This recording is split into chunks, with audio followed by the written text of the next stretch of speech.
بسم اللہ الرحمن الرحیم۔ گزشتہ ویڈیو میں نے بتایا تھا کہ شعبان کے ساتھ المعظم کا لفظ لگا ہوا ہے، جس کا مطلب یہ ہے کہ یہ بہت عظمت والا مہینہ ہے، اور اس کی عظمت کی نشانی یہ ہے کہ اللہ رب العزت نے اس کے اندر ایک رات رکھی ہے جس کو شب برات کہا جاتا ہے۔ تو چونکہ شعبان کی جو 15ویں شب ہے اس کو شب برات کہتے ہیں۔ شب کہتے ہیں رات کو، اور برات کہتے ہیں بری ہونے کو، یعنی وہ رات کہ جس میں مخلوق کو گناہوں سے بری کر دیا جاتا ہے عند اللہ کی طرف سے۔ اللہ تعالیٰ اس مبارک اس عظیم رات میں اپنے مخلوق کو گناہوں سے بری کرتا ہے۔ اور اس رات کی فضیلت کے متعلق اور اس بات کے متعلق تقریباً 10 صحابہ کرام سے احادیث مروی ہے۔ تقریباً 10 صحابہ کرام رضی اللہ عنہم اجمعین سے اس رات کے متعلق احادیث منقول ہے۔ بعض لوگ اس کو بالکل بے اصل مانتے ہیں، اس رات کو کہ اس کی کوئی اصل ہی نہیں ہے، غلط کہتے ہیں۔ اصل بالکل ہے، احادیث سے مروی ہے، احادیث میں اس کا تذکرہ موجود ہے۔ پہلی حدیث جو مشکات شریف کی حدیث ہے، روایت ہے کہ حضرت عائشہ صدیقہ رضی اللہ تعالیٰ عنہ فرماتی ہے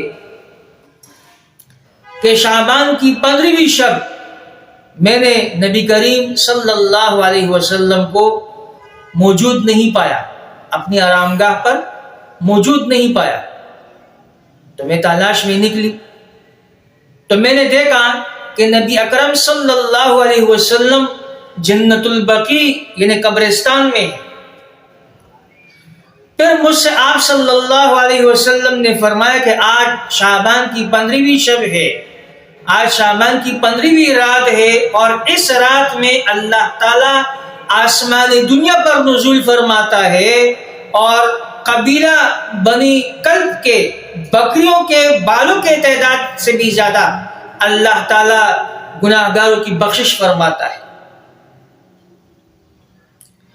دوسری حدیث جو کنز العمال وغیرہ میں روایت ہے، جس میں آپ صلی اللہ علیہ وسلم نے فرمایا کہ اس رات اس سال پیدا ہونے والے ہر بچے کا نام لکھ دیا جاتا ہے۔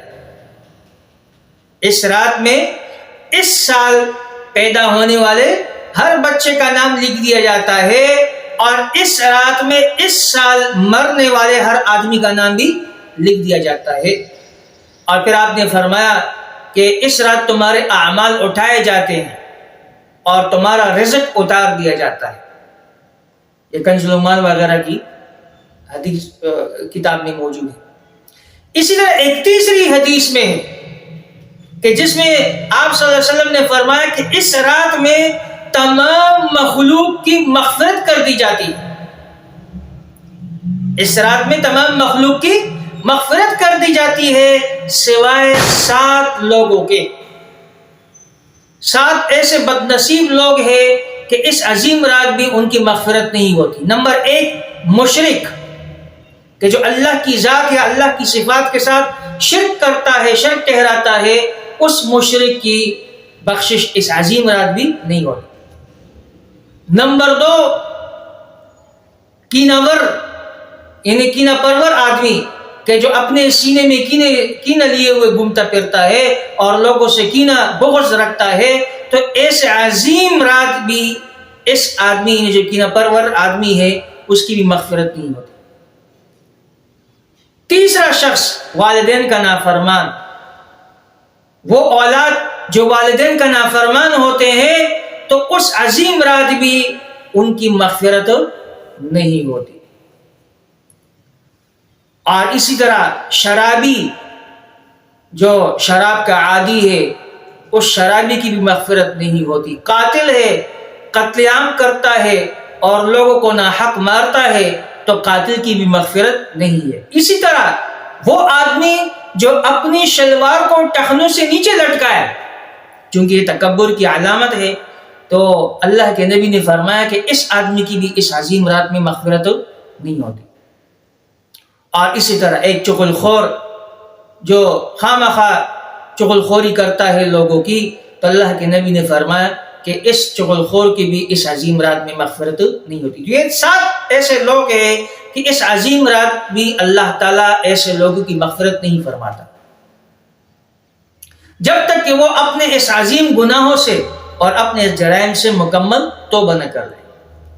اسی طرح ایک چوتھی حدیث ہے جو حضرت علی رضی اللہ تعالیٰ عنہ سے منقول ہے اور اس میں ہے کہ اس رات میں عبادت کیا کرو اور دن کو روزہ رکھا کرو.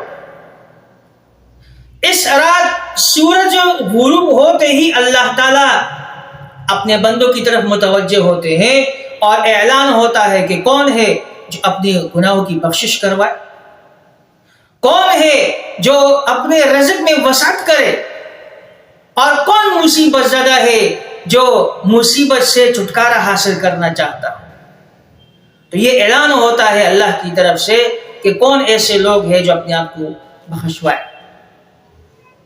اب اس رات میں جو عبادات کی جاتے ہیں تو کوئی مخصوص عبادت مروی نہیں ہے, نہ کوئی ثابت. عام نوافل اور اذکار تلاوت آپ کیا کریں. کوئی خاص نوافل جو لوگوں نے رائج کر رکھے ہوئے ہیں اس کی کوئی وہ ثبوت نہیں. عام نوافل آپ پڑھیں, کوئی مخصوص عبادت اس رات میں نہیں ہے. بس آپ جس طرح آپ نوافل پڑھتے ہیں اس طرح نوافل پڑھے, ذکر و اذکار کرے اور اللہ سے مانگے, بخشش مانگے. تو جو لوگ یہ سمجھتے ہیں کہ یہ بالکل بے اصل ہے اور اس کے متعلق کوئی روایت نہیں, احادیث ہی نہیں ہے, غلط کہتے ہیں. احادیث کی کتابوں میں روایت موجود ہے. میں نے یہ چند روایت آپ کے سامنے ذکر کر دی. اللہ عمل کی توفیق عطا فرمائے.